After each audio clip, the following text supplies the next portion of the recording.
Lukas 6 ayat 32 sampai 34. Dan jikalau kamu mengasihi orang yang mengasihi kamu, apakah jasamu? Sebab jikalau kamu berbuat baik kepada orang yang berbuat baik kepada kamu, apakah jasamu? Dan jikalau kamu meminjamkan sesuatu kepada orang karena kamu berharap akan menerima sesuatu daripadanya, apakah jasamu?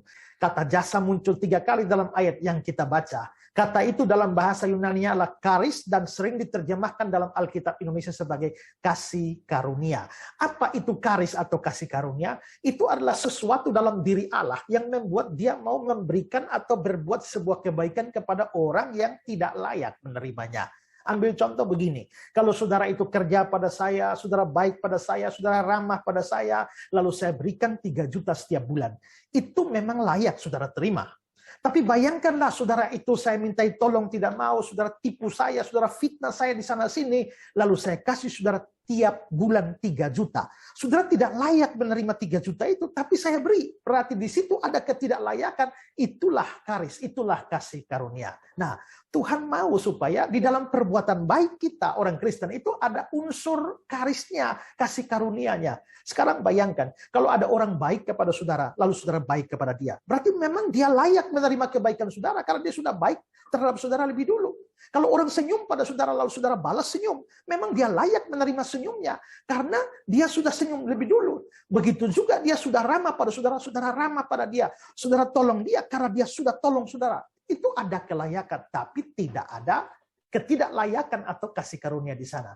Nah, itu memang perbuatan baik, tapi perbuatan baik itu mutunya rendah. Makanya Tuhan Yesus bilang, orang-orang berdosa pun mengasihi juga orang-orang yang mengasihi mereka.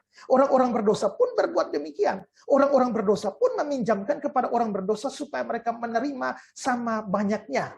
Nah, orang Kristen harus mempunyai etika yang lebih tinggi daripada itu. Harus ada kasih karunia yang mengalir dalam sikap kita terhadap orang lain. Karena itu misalnya orangnya mengutuki dan memaki saudara, tapi saudara balas dengan berkat dan doa. Itu berarti dia tidak layak menerima doa dan kebaikan saudara, tapi saudara beri kasih karunia mengalir di sana. Dia tidak senyum pada saudara, tapi saudara senyum kepada dia. Ketidaklayakan ada di sana, kasih karunia mengalir. Dia tidak ramah kepada saudara, dia kasar pada saudara, tapi saudara tetap ramah kepada dia, berarti kasih karunia mengalir di sana. Karena itulah Tuhan Yesus mau, itu etika yang nilainya sangat tinggi. Kalau kita hanya tolong orang yang tolong kita, buat baik pada orang yang berbuat baik pada kita, itu rendah nilainya.